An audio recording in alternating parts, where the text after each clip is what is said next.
This channel does not promote any violent, harmful, or illegal activities. All content provided by this channel is meant for an educational purpose only.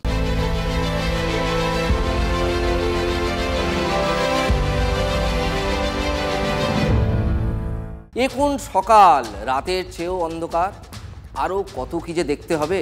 তা বলে কলেজের union রুমে মদ্যপান, এটাও দেখতে হবে। কোচবিহারের তুফানগঞ্জ কলেজের ইউনিয়ন রুমেই নাকি বসেছিল মদ্যপানের আসর। তুফানগঞ্জের বিজেপি মণ্ডল সভাপতি বিপ্লব চক্রবর্তী একটি ভিডিও পোস্ট করতেই মুহূর্তে সেটা ভাইরাল হয়ে গেছে। ভিডিওর সত্যতা কিন্তু TV9 বাংলা মানে আমরা যাচাই করে দেখতে যাইনি। কিন্তু প্রশ্ন হচ্ছে, এই ভিডিওর 1% যদি সত্যি হয় তাহলে আগে ছবিটা দেখুন ভালো করে। আমাদের নেতা ধীমান নেতা ছাত্র পরিষদে মত দিচ্ছে। আমাদের নেতা ধীমান নেতা ছাত্র পরিষদে মত দিচ্ছে। আমাদের নেতা ধীমান নেতা ছাত্র পরিষদে মত দিচ্ছে। এ তো বেশ উদ্বেগের ছবি, তাই না? পুরো খাও খাও বুঁদ হয়ে ডুবে যাও। নেপথ্যে কেউ আবার বলছেন ধীমান নেতা মদ খাচ্ছে। কলেজের ইউনিয়ন রুমে বসে মদ্যপান। কলেজ কর্তৃপক্ষ কি করছিল? কোনো নজরদারির ব্যবস্থা নেই? কি বলছেন কলেজের অধ্যক্ষ? ভিডিও ভাইরাল হয়েছে যে বিষয়টা নিয়ে সেটা আমার জানা নেই। আর আমি যদি এটা সত্যতা প্রমাণিত হয় আমি এটা যাচাই করব। ভিডিওটা আপনি এখনো পর্যন্ত দেখেননি? না, আমি দেখিনি। ভিডিও দেখেননি কলেজের অধ্যক্ষ দেবাশিস চট্টোপাধ্যায়। তিনি বললেন ভিডিও যাচাই করবেন, তারপর যদি সত্যতা খুঁজে পান তাহলে প্রয়োজনীয় পদক্ষেপ গ্রহণ করবেন। দেখুন, বারবার বলছি ভিডিওর সত্যতা যাচাই করেনি TV9 বাংলা। কিন্তু প্রশ্ন হচ্ছে, কলেজের ইউনিয়ন রুমে মদ্যপানের কথা বলা হচ্ছে, কলেজ কর্তৃপক্ষ জোর গলায় বলতেই পারছে না, না এমনটা ঘটতে পারে না, এমনটা ঘটেনি। কলেজে কোথাও কোনো CCTV নজরদারি নেই। থাকলেই তো দুধ কা দুধ পানি কা পানি। আর ভাইরাল ছবি ঘিরেই তুফানগঞ্জের রাজনীতি সরগরম। নেপথ্যে কেউ আবার বলছেন ধীমান নেতা। ধীমান নেতার পুরো নাম ধীমান দেউড়ি। ভয়ঙ্কর অভিযোগ। অভিযুক্ত সেই TMCP নেতা নিজে কি বলছেন? বিজেপিরা চাইছে কলেজটা যদি অশান্ত হয়, একটা কলেজের মধ্যে ঝামেলা সৃষ্টি হোক। এটা তাদের কাছে তো কোনো হাতিয়ার নেই যে সামনে থেকে বার করবে, তারা আমাদের উপরে আক্রমণ করবে সামনে থেকে, সেই ক্ষমতা বিজেপিদের জন্য। তাই একটা ফেক ভিডিও বানিয়ে আমাকে যদি আমার পিছনে আমার শরীরে একটা দাগ দেওয়া যায়, মানে আমার কেরিয়ারে একটা দাগ বসানো যায়, সেই চেষ্টা করছে হলো বিজেপিরা। ফেক ভিডিও, আর সেই ফেক ভিডিও ছড়িয়ে বিজেপি তৃণমূলের গায়ে দাগ লাগাতে চাইছে। TMCP নেতা ধীমান দেউড়ির কাঠগড়ায় রাজনীতির প্রতিপক্ষ। আর বিজেপি কি বলছে? সজল ঘোষও চালিয়ে খেলেছেন। তুফানগঞ্জ তো কি হয়েছে, রায়গঞ্জেও তাই আছে, কৃষ্ণগঞ্জেও তাই আছে। সব গ্রামে গঞ্জের অবস্থা একই রকম। ইউনিয়ন নেই, তাহলে ইউনিয়ন রুম কেন খোলা আছে? এটার উত্তর কাকে দিতে হবে? প্রশাসনকে দিতে হবে। এটার উত্তর কলেজ কর্তৃপক্ষকে দিতে হবে। যদি ইউনিয়ন রুম না থাকে তাহলে ইউনিয়ন রুম কি করে, ইউনিয়ন যদি না থাকে ইউনিয়ন রুম কি করে খোলা থাকছে? সেখানে মদের আসর কি করে বসছে? তৃণমূল মানেই দেখুন ময়ের ছড়াছড়ি। এই নিয়ে আর কিছু বলার কোনো জায়গা নেই। সেই জন্যই বলছিলাম এখন সকাল, রাতের চেয়েও অন্ধকার। দেখুন, শনিবার শিক্ষামন্ত্রীর সামনে বিক্ষোভে উত্তাল হয়ে উঠল যাদবপুর ক্যাম্পাস। শিক্ষামন্ত্রীর গাড়ির বনেটে উঠে পড়লেন কেউ কেউ। গাড়ির কাচ ভাঙল। সেটা হওয়া উচিত ছিল কি? একদমই নয়। আবার দেখুন, সেই বিক্ষোভ ঠেলে শিক্ষামন্ত্রীর গাড়ি এগোতে গিয়েই গুরুতর আহত হলেন এক পড়ুয়া ইন্দ্রানুজ রায়। সেই ঘটনাও সমর্থনযোগ্য নয়, তবু সমানে চলছে দখলদারির লড়াই। আর সেই পথে হেঁটেই ঘুরিয়ে দাওয়াই বাতলালেন বিধায়ক রাজ চক্রবর্তী। রাজের দাওয়াইটা কি একবার শুনুন। তো আমি তো মনে করি যে আমরা গর্বিত বোধ করি যে মাননীয় মুখ্যমন্ত্রী মমতা বন্দ্যোপাধ্যায় আমাদের যারা কর্মীরা আছে তারাও কিন্তু উগ্র হতে পারে, 2 মিনিট সময় লাগে। তারাও কিন্তু উগ্র হতে পারে 2 মিনিট সময় লাগে। একেবারে রাজ দাওয়াই। 2 মিনিটেই খেলা ঘুরিয়ে দেবেন। শাসক বিধায়কের হাতে মাত্র 2 মিনিট। আজ বললেন রাজ চক্রবর্তী, 2 মিনিটেই আমাদের দল উগ্র হয়ে উঠতে পারে। আর সেদিন বলেছিলেন রাজ্যের মন্ত্রী অরূপ বিশ্বাস। মানুষকে নিয়ে রাস্তায় নেমেছে। যদি মনে হয় 1 মিনিট অনেক আমাদের যারা কর্মীরা আছে তারাও কিন্তু উগ্র হতে পারে, 2 মিনিট সময় লাগে। রাজ 1 মিনিট বাড়িয়েছেন। মুখ্যমন্ত্রী অরূপ বিশ্বাস বলেছিলেন 1 মিনিট, আর রাজ চক্রবর্তী বলছেন 2 মিনিট। অথচ মুখ্যমন্ত্রী সেই কবেই বার্তা দিয়েছিলেন, মনে নেই? 34 বছরের বাম শাসনের পরিবর্তন হওয়ার পর 2011 সালে সেদিন মুখ্যমন্ত্রী কি বলেছিলেন? বদলা নয়, বদল চাই। আর কি, সেদিনের কথা স্মরণ করে বামেদের আক্রমণ শানাতে কল্যাণবাবুদের মুখতাই রবীন্দ্রসঙ্গীত। আমরা বলে যাই এরপর যদি রিপিট করার দেখি না, সারা পশ্চিমবাংলায় তৃণমূল কংগ্রেস কিন্তু রুখে দাঁড়াবে। আমি রবীন্দ্রসঙ্গীত নজরুলগীতিতে বিশ্বাসী না, যারা বিশ্বাসী তারা বিশ্বাসী। শুধু একটা কথা বলেছিলাম, বদলা নয় বদল চাই। তাই এত অত্যাচারের পরেও আমাদের কর্মীদের রবীন্দ্রসঙ্গীত আর নজরুল গীত গাইতে বলেছিলাম। এখনো চোখ তুলে তাকায়নি বলে সিপিএম এখনো বড় বড় কথা বলছে। 2011 সালে মমতা বন্দ্যোপাধ্যায় পরিবর্তনের পর রবীন্দ্রসঙ্গীত শুনিয়েছিলেন বলে না এখনো পর্যন্ত তৃণমূল সেই ধৈর্যটা রেখেছে। রবীন্দ্রসঙ্গীতের পরিস্থিতিটা চলছে বলে সিপিএমের এই সমস্ত বড় বড় কথাবার্তা, কুৎসা, এই হামলাগুলো এখনো চলছে। তাহলে বদলা নয় বদল চাই, সেই স্লোগানেই বদল। রবীন্দ্রসঙ্গীতে বেজে উঠল শনিবার রাত থেকেই। দুর্গাপুরে সিপিএম এর পার্টি অফিসে হামলা, আবার উত্তরের কোচবিহারের দিনহাটাতেও একই ঘটনা। ঘটনার পর দিনহাটায় একাধিক সিপিএম পার্টি অফিস ভাঙচুর করা হয়েছে, এমনটাই অভিযোগ। তৃণমূল ভাঙচুর করছে, যেখানে যেখানে ভাঙেনি সেটাই একটা আশ্চর্যের ব্যাপার। यूनिवर्सिटी को मुक्त कर देगा और पॉलिटिकल पदक्षेप होता है कि हमारे पार्टी के लोग जाके यूनिवर्सिटी को दखल लेंगे, लेकिन कुछ करना चाहिए। তো আমি তো মনে করি যে আমরা গর্বিত বোধ করি যে মাননীয় মুখ্যমন্ত্রী মমতা বন্দ্যোপাধ্যায় আমাদের যারা কর্মীরা আছে তারাও কিন্তু উগ্র হতে পারে, 2 মিনিট সময় লাগে। আর সেই হুমকির নবতম সংযোজন রাজ চক্রবর্তীর 2 মিনিট। শাসকের হুমকি, আবার পাল্টাটাও আছে। এসএফআই রাজ্য সম্পাদকের মুখেও হুমকির সুর। চালানোর দখলদারি 2011 সালের পর থেকে ওরা চালিয়ে আসছে। আমরা স্পষ্ট বলছি, সময়টা আর 2011 নয়, ওটা 2011 ছিল, এটা 2025 সাল। ওরা যদি খেলা হবে পরিকল্পনা করে থাকে, আমরাও বলছি ক্যাম্পাসে কিন্তু এবার চালিয়ে খেলা হবে। ওহো, একটা লাইন তো আপনাদের বলতে ভুলেই গিয়েছিলাম। তৃণমূল তার যে পুরনো স্লোগান 2011 সালে দিয়েছিল তার থেকে একটু সরে এসেছিল মাঝখানে। একটু মনে করে দেখুন, বদলাও চাই, বদলও চাই। বদল এবং বদলা দুটোই হবে। এই লাইনে কিন্তু দল কিছুদিন খেলেছে, খেলা হবে, আর তার পাল্টা চালিয়ে খেলা হবে। এসএফআই এর চড়া সুর। তারপর আবার কি, এক্স মাধ্যমে পোস্ট তৃণমূলের দেবাংশু ভট্টাচার্য লিখলেন, খুব ভালো কথা, শেষমেশ খেলতে রাজি হয়েছেন দেখে ভালোই লাগছে। তারপরই খোঁচাটা দিলেন। দেবাংশু কি লিখেছেন? আবার 0 রানে আউট হয়ে যাবেন না তো? সিপিএম এর কনফিডেন্স দেখে চ্যাম্পিয়ন্স ট্রফির ম্যাচে পাকিস্তানের আরবার আহমেদের বিখ্যাত ছবিটা মনে পড়ে যাচ্ছে। পোস্টে আরবার আহমেদের ছবি। এই তো সেদিন ভারত পাক ম্যাচে শুভমন গিলকে আউট করে চোখের ইশারা করেছিলেন আরবার, কিন্তু শেষ হাসি হাসতে পারেননি। সেদিনের পাকবধের উদাহরণ টেনে এসএফআইকে খোঁচাটাই দিতে চেয়েছেন দেবাংশু।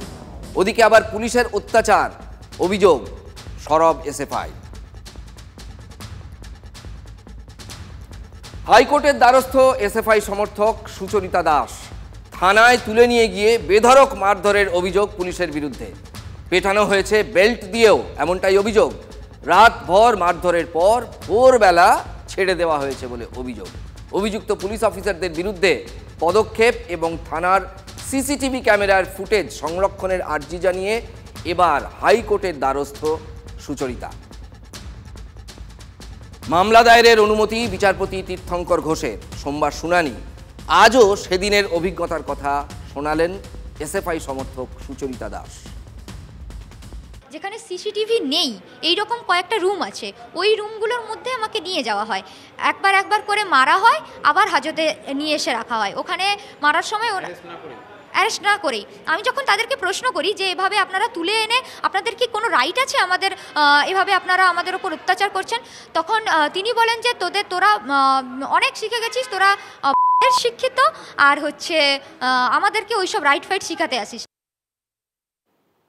আর পুলিশ গতকালই অভিযোগ পত্রপাঠ খারিজ করে দিয়েছিলেন পশ্চিম মেদিনীপুরের পুলিশ সুপার, এমনকি শিক্ষামন্ত্রীও। মহিলা পুলিশের মহিলা থানাতেই সেই মহিলা যারা স্টুডেন্টস পড়ুয়া ছিল তাদেরকে রাখা হয়েছিল। একটা সার্টেন পলিটিক্যাল পার্টি, একটি রাজনৈতিক দল, বামপন্থী একটি দল, সেটি এটাকে চেষ্টা করছে, তাদের জেলার যারা লিডারশিপ আছে তারা এটাকে একটা ইস্যু করার চেষ্টা করছে। পুলিশ সেদিন প্রথম কথা ছিলই না, উচ্চ মাধ্যমিক পরীক্ষার দিন তারা বন্ধ রেখেছিল। তো ওরা কি বলছে ওদের আমি কথা নিয়ে করা চিন্তিত বা ভাবিত বা কথা বলতেও চাই না। মামলা আপাতত হাইকোর্টে, সোমবার শুনানি। আর গতকাল সেই হাইকোর্টই তো নির্দেশ দিল, বিচারপতি তীর্থঙ্কর ঘোষ নির্দেশ দিয়েছিলেন। আহত ছাত্র বয়ান দেওয়ার পরেও রাজ্য কেন এফআইআর দায়ের করল না? বিচারপতির পর্যবেক্ষণ, যাদবপুরের ঘটনায় পুলিশ একপেশে তদন্ত করেছে, রাজ্যের উচিত ছিল অভিভাবকের মতো আচরণ করা। আর কি হাইকোর্টের নির্দেশ, এবার শিক্ষামন্ত্রী ব্রাত্য বসু, অধ্যাপক ওম প্রকাশ মিশ্রের বিরুদ্ধে দায়ের হলো এফআইআর। আচ্ছা, আনডেমোক্রেটিক কাজ প্রশাসন করেনি, তার জন্য যদি ছাত্রছাত্রীরা বা কেউ যদি হচ্ছে আর একটা পাল্টা আনডেমোক্রেটিক করতো সেটা খুব ভালো হতো। কিন্তু কোর্ট যে জায়গাটা দেখালো, বিচার ব্যবস্থা যেটা দেখালো, যে একটা অংশ যদি আনডেমোক্রেটিক করে তাহলে অংশ তার বিচার পাওয়ার জায়গা, ডেমোক্রেটিক্যালি তার জায়গা আছে, বিচার ব্যবস্থার কাছে বিচার ব্যবস্থার দ্বারস্থ হও। আহত ইন্দ্রানুজের বাবার মুখে গণতন্ত্রের কথা। আর গতকালই হাইকোর্টের নির্দেশ নিয়ে বলেছিলেন শিক্ষামন্ত্রী। কেউ বলতে পারেন আমি আরেকটু ধৈর্য ধরে থাকতে পারতাম, আমি সেটা মনে করিনি। আমি মনে করেছি ঠিক সময়ে আমি বেরিয়েছি, ওখানে থেকে আমার আত্মরক্ষাকে আরও বিপর্যস্ত করা বা গোটা সিচুয়েশনটাকে আরও ভোলাটাইল করে তোলা আমার মনে হয় না ঠিক হতো। তা ওরা যে কথা বলছেন আমার গাড়ির সামনে ওদের আসাই উচিত হয়নি, এটা আমি মানে গভীরভাবে মনে করি। মোদ্দা কথাটা হলো রাজনীতির দখলদারি, আর সেখানে রাজনীতির হাতিয়ার যাদবপুর। তৃণমূলের মনোভাব, সরকারের মনোভাবটা বোঝা যাচ্ছে। ব্রাত্য বসুর মতন একজন ক্রিমিনাল যার জায়গা জেলের ওপারে থাকার কথা, তার সিকিউরিটি বাড়িয়ে দিল। আবার একই সময় শওকত মোল্লারও সিকিউরিটি বাড়ানো হচ্ছে। অতএব বোমা বাঁধতে পারে যে তার বোমা বাঁধার যোগ্যতার নিরিখে তার সিকিউরিটি বাড়ানো হচ্ছে। হ্যাঁ, মামার বাড়ির আবদার, ওরা যাবে মারতে, আবার ওরাই বলবে গ্রেপ্তার। কিসের গ্রেপ্তার? কিসের গ্রেপ্তার? ব্রাত্য বসুর ঘোষিত প্রোগ্রামে গেছেন, তার উপর হামলা করা হয়েছে। একটা কথা বলেছেন এখনো মুখ্যমন্ত্রী কি ব্রাত্য বসু তার বিরুদ্ধে ওটা অভিযোগ, তাকে মেনে নিচ্ছেন নাকি তাকে মানছেন না? তিনি কি ব্রাত্য বসুর পাশে থাকছেন নাকি পাশে থাকছেন না? 6-7 দিন হয়ে গেল, একটা শব্দ এখনো পর্যন্ত উচ্চারণ করলেন না। তারা সেখানে হামলা করতে এসেছে, দোষটা তো তাদের। তারা গন্ডগোল করে, তারাই ভিকটিম কার্ড খেলছে, তারাই নাটক করছে, তারাই কোর্টে গিয়ে কাঁদছে। এ কি করে হতে পারে? যাদবপুরের ঘটনা নিয়ে আমি শুধু এটুকুই বলবো, এটা ফ্রেন্ডলি ম্যাচ, দুই পক্ষই জানে কেন খেলছে, কি জন্য খেলছে। শুধু রাজায় যুদ্ধ হয়, উলু খাগলার প্রাণ যায়, নিচের বাচ্চা কমরেডরা মার খেয়ে মরছে। আসলে সিপিএম আর তৃণমূলের মধ্যে এটা গটাপ। টোকো এবং টুকতে দাও আজব আবদার, আর সেই আবদার না মানাতেই তুলকালাম মালদায়। নকল ধরতে যাওয়ায় মালদার বৈষ্ণবনগরের শিক্ষক শিক্ষিকাদের মারধর, পরীক্ষার্থী এবং বহিরাগতদের মারে হাত ভেঙেছে বিশেষভাবে সক্ষম এক শিক্ষিকার। আগে দেখুন তো ছবিটা।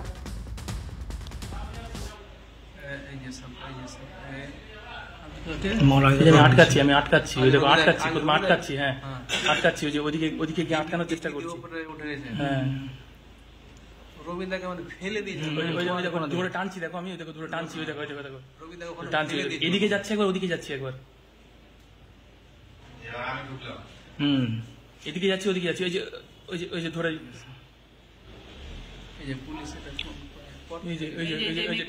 পুলিশ আসলো, আমি ঠেললাম। কত বড় দুঃসাহস ভাবুন তো, এটা একটা স্কুলের স্টাফ রুম, বাইরের ছেলেরা ঢুকে সেখানে পেটাচ্ছে শিক্ষকদের, একজন পুলিশকর্মীকেও দেখলাম, কিন্তু সেটা তো অ্যাকশন হয়ে যাওয়ার পর। এমনটাও হয় উচ্চ মাধ্যমিক পরীক্ষা আর সেখানেই টুকতে দিতে হবে, কি বায়না, কি আবদার। সেই দাবি না মানাতেই এমন গুন্ডাগিরি ছাড়া আর কি বলবেন বলুন তো এটাকে।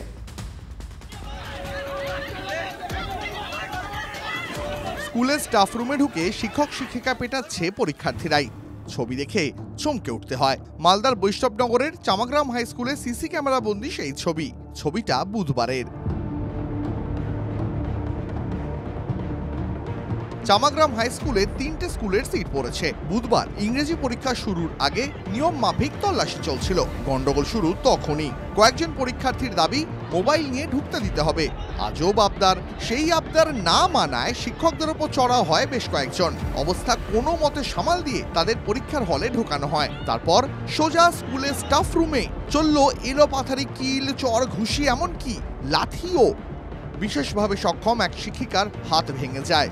আহত হন 7 শিক্ষক শিক্ষিকা। পুলিশ এসে পরিস্থিতি সামাল দেয়। ঘটনার পর থেকেই ভয় সিটিয়ে শিক্ষক শিক্ষিকারা। ট্রেস্কিং আমরা দায়িত্ব নিতে পারছি না, মধ্যশিক্ষা পর্ষদ সেটা ব্যবস্থা করুক বা পুলিশ প্রশাসন যারা নেবে দায়িত্ব, আমরা সেই দায়িত্বটা নিয়ে মার খেতে চাইছি না। আমরা ফ্রিস্কিং কেন করব? কি দরকার আমাদের প্রত্যেকের গায়ে হাত দিয়ে চেকিং করার? আমাদের কোনো দরকার নেই চেকিং করার। কেন করব? আমরা ঘরে যাব, ঘরে গিয়ে আমরা গার্ড দেবো।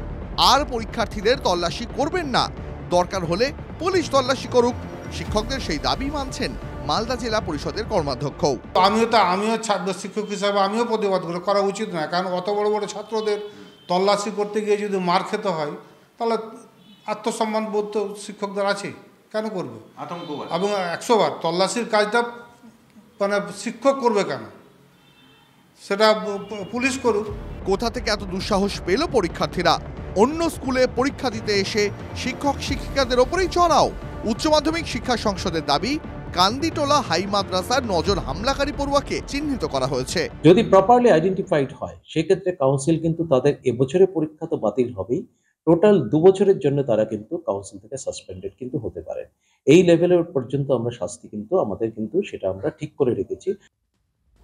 উচ্চ মাধ্যমিক শিক্ষা সংসদ কড়া পদক্ষেপের কথা বলেছে, আর ওদিকে মালদা জেলা পরিষদের কর্মাধ্যক্ষের আবার বিস্ফোরক দাবি। তিনি কি বলছেন? তিনি বলছেন তাণ্ডব চালানো পরীক্ষার্থীরা বেসরকারি স্কুলের, সরকারি স্কুলের মাধ্যমে পরীক্ষা দিচ্ছে তারা। ছাত্রগুলো সব বেসরকারি স্কুলের ছাত্র, হয়তো সরকারি স্কুলের তাদের নাম নথিভুক্ত আছে, কিন্তু তারা বেসরকারি স্কুলের ছাত্র। ওই প্রাইভেট স্কুলগুলোতে বেশি টাকা দিয়ে ভর্তি হয়, কারণ সরকারি স্কুলে তো পয়সা লাগে না, আর বেসরকারি স্কুলে পড়তে গেলে পয়সা দিয়ে পড়তে হয়। এবং সেই স্কুলের প্রতিষ্ঠানরা তারা নকল করতে বা মোবাইল নিয়ে তো প্রভাবিত করছে কিনা আমার জানা নেই। আর সব জেনে একটু খোঁজ খবর নেওয়ার কথা মনে করলেন না জেলা পরিষদের কর্মাধ্যক্ষ? বিজেপি তো বলবেই। যদি যে রাজ্যের নেতা মন্ত্রীরাই নিয়ম মানে না, যে রাজ্যের শিক্ষামন্ত্রী জেলে গড়াগড়ি খায়, যে রাজ্যের মন্ত্রীরা জেলে গড়াগড়ি খায়, তাহলে এই ছাত্রদের দোষ কোথায়? তারাও ভেবেছে যে এটাও আমাদের স্বর্গরাজ্য। দুষ্কৃতীদের স্বর্গরাজ্যে ছাত্রছাত্রীদেরকেও দুষ্কৃতী বানাচ্ছে এই রাজ্যের তৃণমূল কংগ্রেসের শাসক দলের নেতারা। রাজনীতি, কাদা ছোড়াছুড়ি, বাকবিতণ্ডা, তুলকালাম, এ রাজ্যে সব চলতেই থাকে দিন রাত। নতুন কিছু নয়, আসলে বিতর্কের দরজায় কখনো তালা পড়ে না, চলে ননস্টপ। আপনাদের এই তালা নিয়েই কিছু বলবো এবার। বিতর্ক নয়, বরং উল্টোটাই বলা ভালো। এ তালা খুলতেই বিতর্ক পুরো গায়েব, কোনো বিক্ষোভের লেশমাত্র নেই, চেঁচামেচি নেই, উত্তেজনা নেই। আসলে অন্ধকার এক ভবিষ্যতের দিকে ঠেলে দিচ্ছিল একটা তালা। এই তালাটা খুলে যেতেই আবার স্বপ্ন দেখা শুরু। দেখুন,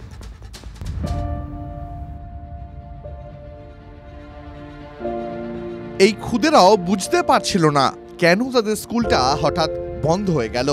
চোখের সামনে সব শেষ, তবে শেষ থেকেও তো শুরু হয়, তাই না? সেটাই হলো কালনার শাসপুর রামকৃষ্ণপল্লী শিশু শিক্ষা কেন্দ্রে। স্কুল পেলেও নতুন দিদিমণি, ফের নয়া পথ চলা শুরু। সমস্যা ছিল দিদিমণি ছিল না এখানে, আরও সমস্যা ছিল যেরকম সবাইকে তো টিসি দিয়ে দিয়েছে, অন্য অন্য স্কুলে ভর্তি করার জন্য বলে দেওয়া হয়েছিল। আমরা কয়েকজনের টিসি নিইনি, তারপরে বিডিও অফিসে আমরা অবস্থান করেছি, তারপরে আমাদের কথা বিডিও সাহেব শুনেছেন। কালনা 2 নম্বর ব্লকের বিডিও তৎপরতায় কেটেছে সব বাধা। ক্লাস শুরু পুরো দমে, সেই সঙ্গে মিড ডে মিলও যা বন্ধ হয়ে যায়। গ্রামবাসীদের সবার মাথায় যেন আকাশ ভেঙে পড়েছিল। এই স্কুল মানে ছাত্র দিদিমণি নিয়ে দেখে স্কুলটা বন্ধ হয়ে যাচ্ছে, আমাদেরও রান্নাটা বন্ধ হয়ে গেল। নীলিমা কিন্তু এখন খুব খুশি, ফের তার মুখে হাসি ফুটেছে। শীতকাল জন্য আরেকটা দেওয়া হয়, আরো যেন বাড়ে, বাচ্চা কাচ্চাও তাহলে বাড়বে আরো, আমরা এটাই চাইছি। নতুন উদ্যমে আবার কর্মযজ্ঞ শুরু এই স্কুলে। নতুন দিদিমণিও ঠিক করে ফেলেছেন তার লক্ষ্য। আমার প্রথম কাজ হবে যে এই স্কুলটাকে আরো উন্নয়নের পথে নিয়ে যাওয়া। দ্বিতীয় কথা হচ্ছে যে আরো বাচ্চা যাতে স্কুলে আসে সেটা দেখা। আমি আমার সাধ্য অনুযায়ী আমি যতটা পারবো আমি চেষ্টা করে যাব। সব ভালো যার শেষ ভালো, এটাই বলতে হয়। আর সেক্ষেত্রে তো শেষের পরেও ফের শুরু আরেক অধ্যায়। আর কি চাই? তবে একটু হলেও ভয় ধরে গেছে গ্রামবাসীদের মনে। একজন করে মোটে শিক্ষিকা, তিনি অবসর নিলেই তো আবার সব অন্ধকার। এ যাত্রায় আবেদন নিবেদন বিক্ষোভ আন্দোলন করে তালা খোলা গেল। প্রতিবার কি তা হবে? ভিন রাজ্যে নিয়ে গিয়ে এক তরুণকে আটকে রেখে মারধর করার অভিযোগ। ঘটনায় নাম জড়িয়েছে তৃণমূল নেতা এবং তার দাদার। তামিলনাড়ুতে সোনার দোকানে কাজ করত পূর্ব বর্ধমানের মির্জাপুরের বাসিন্দা সোহেল মোল্লা। গত ডিসেম্বরে বাড়ি ফেরে সে। বৃহস্পতিবারই দোকানের মালিক সাদ্দাম শেখ দ্রুত সোহেলকে তামিলনাড়ু ফিরতে বলেন। পরিবারের অভিযোগ, সোহেল তামিলনাড়ু গেলে সাদ্দাম শেখের লোকজন তাকে আটকে রেখে মারধর করে। সেই সঙ্গে 20 লক্ষ টাকা দাবি করা হয় বলে অভিযোগ। ওই টাকা সোহেল চুরি করেছে বলে অভিযোগ দোকান মালিকের। ও ছুটি নিয়ে বাড়ি এসছে 2 মাস বাড়ি আসার পর হঠাৎ একদিন ওর সেট এসে ইমার্জেন্সি বলল যে কাজের চাপ বেড়েছে, তোকে যেতে হবে। তা ওকে ট্রেনের টিকিট কেটে দিল, 4 চাকা গাড়ি ভাড়া করে সাঁতরাগাছিতে তুলে দিল, যে ওরা প্লেনে করে চলে গেল।